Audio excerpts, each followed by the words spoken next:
kemi dhënë materiale vetëm lidhur me 2 vizita që janë bërë në dhjetor, në paraburgim, që janë një kampionim.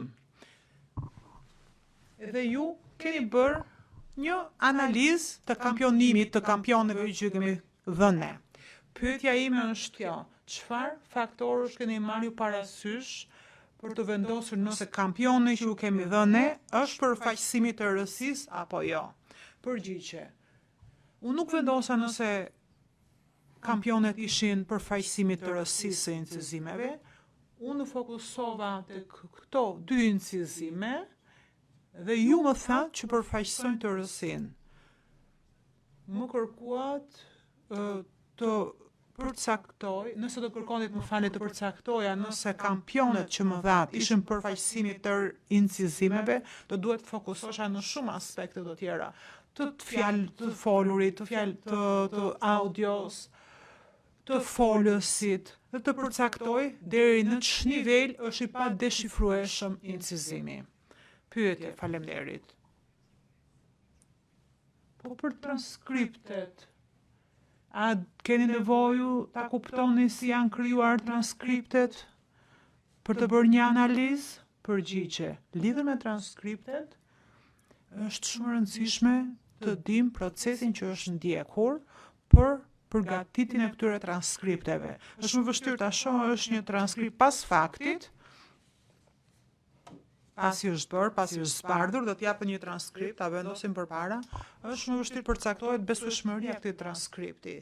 Pyetje: ju nuk flisni shqip, pra nuk e flisni gjuhën. Si e vlerësuat ju cilësinë e audios në këtë çështje?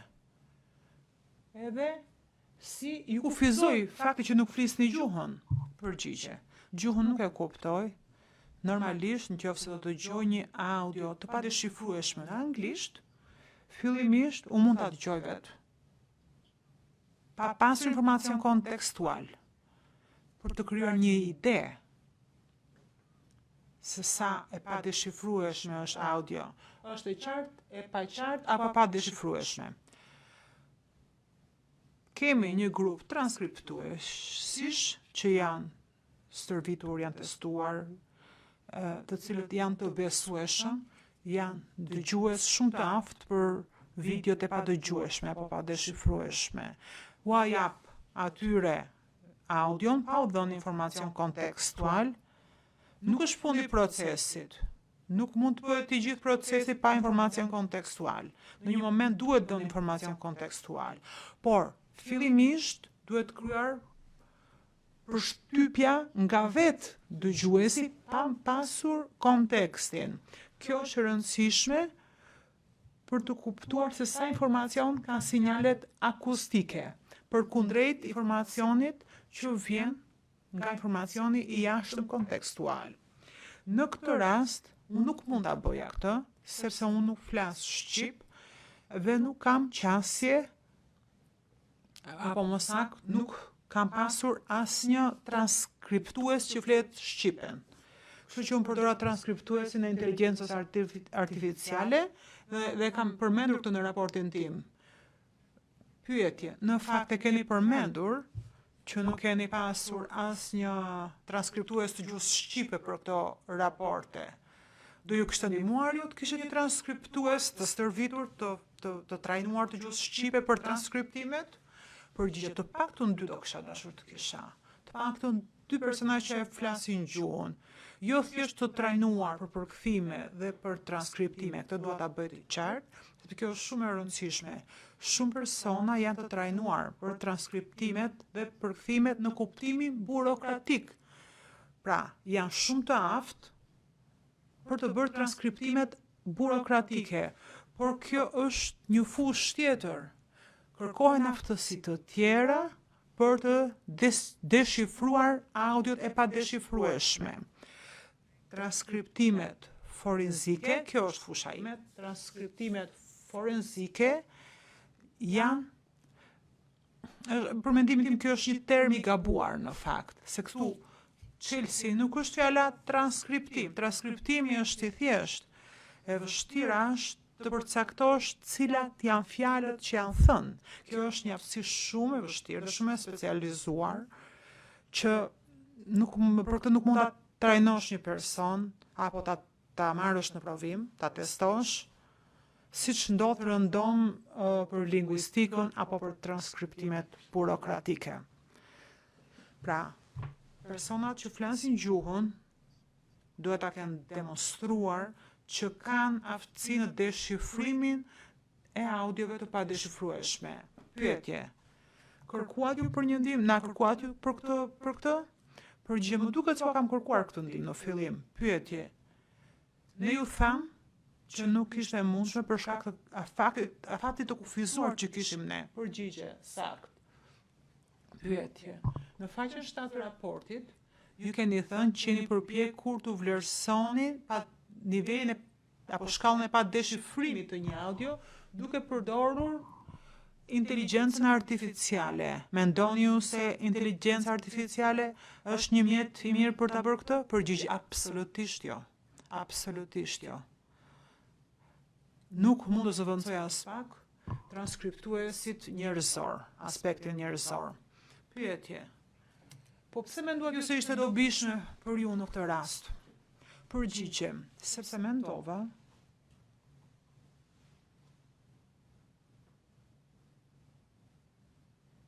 ju kërkohet folësve të bëjnë një pauzë. Ju kërkoj ndjesë përthyesve. Në rregull, vazhdoj. Po thoja pra që inteligjenca artificiale nuk mund të zvendësoj aspektin njerëzor për transkriptimin. Flasim për audiot e padeshifrueshme. Tani pse zgjota mund ta përdorja në këtë rast është sepse thjesht doja të krijoja një ide se sa informacion ishte, sa informacion kishte disponueshëm nga lart poshtë. A mund vijoj? Pyetje, po, në rregull. Përgjigje. Pra, çfarë bëra unë është që unë përdora mjetin e transkriptimit AI, quhet Whisper 5 nga ChatGPT 5. Ky është instrumenti më i mirë për momentin. Fillimisht mora një lajm në shqip, një artikull. Do ju ndërpres. Këtë keni përshkruar në raport. Unë po ju pyes më shumë. Si ju ndihmoi ju inteligjenca artificiale në këtë rast? Përgjigje, dobia ishte që incizimi i inteligjencës artificiale mund ta transkriptonte audion e qartë dhe ta përkthente, më dha dhe përkthimin, gati identik me materialin që ishin transkriptuar personat. Por nga ana tjetër, audio në këtë rast nuk arriti ta transkriptonte. E bëri lëmsh. Pyetje. Pra, ju dha thjesht një indicje, një ide për të identifikuar cilësinë e audios. Përgjigje, po. Pyetje. Tani duat më jepni mendimin tuaj për një test që kemi bërë ne të vizitave të zotit Kuçi në 3 shtator 2023. Në këtë vizitë e keni në pjesën 3 të raportit tuaj, ZPS-ja krijoi dosje, tash të quajta dosje audio të pa përforcuara, me cilësi të pa përforcuar, edhe pati dhe dosje të tjera të cilat e kishte cilësinë e audios të përforcuar, të rishikuar. A ju mund të na thoni si kuptuat ty këtë procesin e përforcimit? Ç'do të thënë ky procesi i përforcimit të audios? Përgjigje. Okay.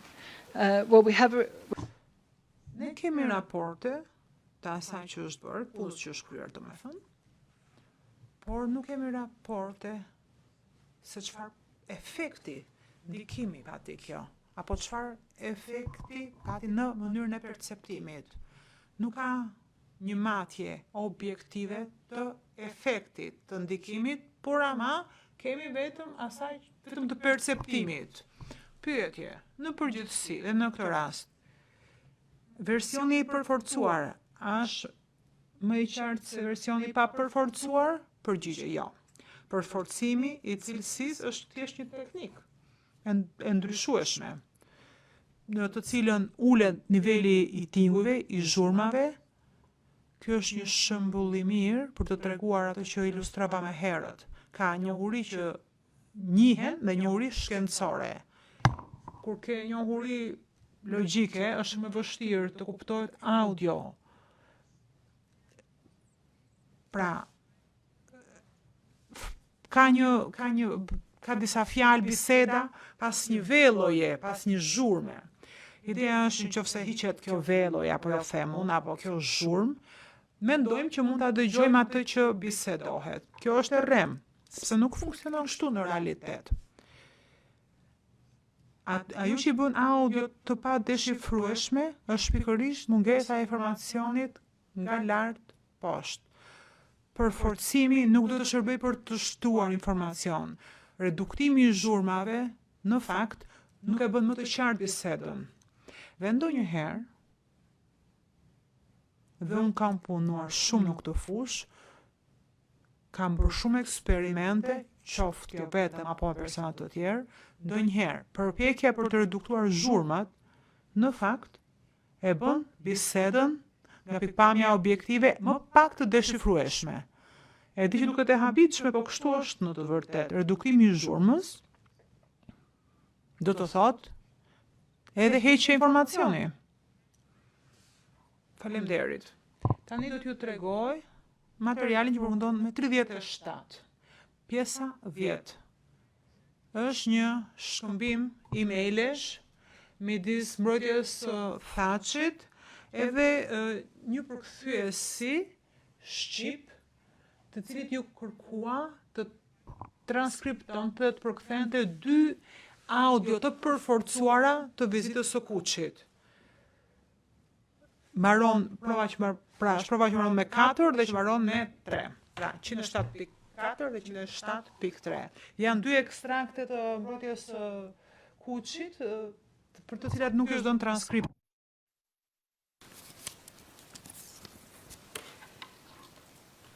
So can you see that portion? A mund ta shihni? I lutem sekretares, të shkoj më poshtë. Pra mund ta shikeni në bazë të këtij emailit, zoti Gjitsa tha që unë nuk mund t'i transkriptoj dhe përkthej këto materiale për shkak të cilësisë. Përgjigje, pyetje. Dua ta krahasoj këtë me transkriptin e ZPS-s për të njëjtën pjesë. I lutem sekretarisë të nxjerrë në ekran materialin P107.4 viz e të. So this is the SPO transcript of the... Kjo është transkripti i ZPS-s i audios së përforcuar.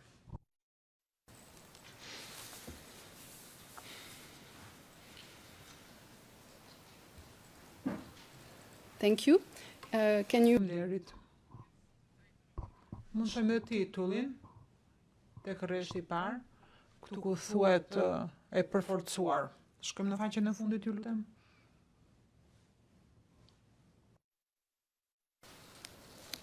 So you will see that for this audio file... Pra ju shihni që ZPS-ja ka nxjerrë një transkript me 5 faqe për të njëjtën pjesë. The witness, I want to... Dëshiroj t'ju pyes për dallimin e transkriptimit midis ZPS-s e zotit Reqica për të njëjtat materiale. A mund na thoni pra çfarë mund të thoni ju për cilësinë e audios? Pra, si ka mundësi që zoti Reqica nuk arrit të transkriptonte, por ZPS-ja ka arritur ta bëjë? Përgjigje. Po. Nuk është një eksperiment shumë i kontrolluar, ne nuk e dim, zoti Nysni, dhe personalisht, unë nuk e di. Dhe me gjithë respektin, absolutisht, me gjithë respektin si përkthyes e transkriptues, unë nuk e di nëse zoti Reqica do të ishte pjesë e kategorive të personave që unë përmenda më herët, të personave që ka demonstruar aftësinë e deshifrimit të audiove të padëgjueshme. Megjithatë, në vija të përgjithshme, kjo është në përputhje me atë që thash më herët. Kur thash se mund të shohim që përgatitja e një transkripti të këtij materiali mbështetet shumë në informacionin nga lart poshtë, informacionin që besoj zoti Reqica nuk e ka pasur. Ky është një skenar i njohur. Dëshiroj t'ju tregoj një email tjetër. Ju lutem të nxirrni në ekran materialin 1D121, përndryshe me numrin 11. Ky është një email mes mbrojtjes së Thachit dhe njësisë për administrimin e gjykatës, me datën, më falni nuk po e shoh, datën 10 orë 2025. Dëshmitarja apo tani sapo e pash. Njësia e përkthimit në këtë gjykat ju kërkua njësisë të ndihmonte me transkriptimin e dosjes së Kuçit të 3 shtatorit 2023. Në bazë të këtij emaili ju mund të shihni që kanë thënë që nuk jemi në gjendje të bëjnë transkriptimin për shkak të cilësisë së audios. Mund ta shihni në email. Përgjigje. Po, besoj kjo ka ndodhur përpara se të përfshihesha unë në këtë çështje. Me negon, po. Ta krahasojmë këtë me transkriptin e ZPS-s për të njëjtin material. I lutem sekretarisë të nxjerrë në ekran transkriptin e plot të vizitës së zotit Kuçi të 3 shtatorit 2023. 106 edhe të nxjerrni lutem faqen 137. We can see the name of the audio. Të shohim emërtimin e dosjes. Rreshtin 8 dhe 9, ku thuhet ky incizim është përforcuar dhe transkriptuar një transkript tjetër. Shkojmë deri tek faqa 141. Që të shohim sa i hollësishëm është, krijojmë një ide sa i hollësishëm është transkripti. Do t'ju bëj të njëjtën pyetje, për mendimin tuaj. Si shpjegohet ky dallim mes ZPS-s dhe asaj që ka thënë njësia e përkthimit lidhur me cilësinë e audios? Dhe si mund na shpjegoni ju këtë dallim? Përgjigje. Por rrethanat besoj se janë të ngjashme. Edhe një herë theksoj me gjithë respektin që kam për përkthyesit dhe transkriptuesit, unë personalisht nuk e di se sa të aft janë ka persona për audiot e padeshifrueshme. Unë do të kisha përdorur persona që janë të aft për ta bërë këtë punë. Megjithatë, ne këtu shohim që pa pasur informacionin kontekstual, është shumë e vështirë që të kuptohet audioja. Kjo është minimumi. Është shumë e vështirë që të kuptohet. Pra, duke pasur më shumë informacion për kontekstin, është më e thjeshtë. Pyetje. Ne nuk e kemi aftësinë as për aftësitë e personelit të ZPS-s që është përfshirë apo që ka kryer transkriptimet. Përgjigje, unë nuk e kam këtë informacion. Pyetje. Po për faktin që personeli i ZPS-s ka pasur qasje në audiot si të përforcuara dhe të papërforcuara. Mendon se ka pasur kjo ndikim në transkriptet e tyre? Përgjigje. Duhet bërë një analizë në fakt midis audiove të përforcuara dhe të papërforcuesa. Është praktik e njohur, po nuk është praktik e mirë nga perceptimi i të folurit dhe transkriptimit forenzik. Sepse vërtet përforcimi rrit nivelin e audios, edhe qëllimi është që të hiqen vetëm zhurmat, që sinjalit jetë më i qartë, tinguit jetë më të qartë. Por edhe një herë, me gjithë respekt për personat që kanë kryer punën, nuk të ndihmon kjo teknik të kuptosh më mirë bisedën, apo si funksionon i foluri. Pra vërtet është bërë një përforcim i cilësisë së audios, mbase kur ke një audio të përforcuar dëgjon diçka më shumë që se ke dëgjuar te audio e pa përforcuar. Por pyetja është, apo dëgjon vërtet diçka, apo je nën efektin ndikues? Duhet të zgjedhur një metodë apo një tjetër dhe idealisht duhet të ketë persona idealisht transkriptues të aftë, të cilët do të kenë një strategji për të eksperimentuar, për të kuptuar cili është efekti i audiove të përforcuara. Dhe me sa kuptoj unë nuk ka ndodhur në këtë rast.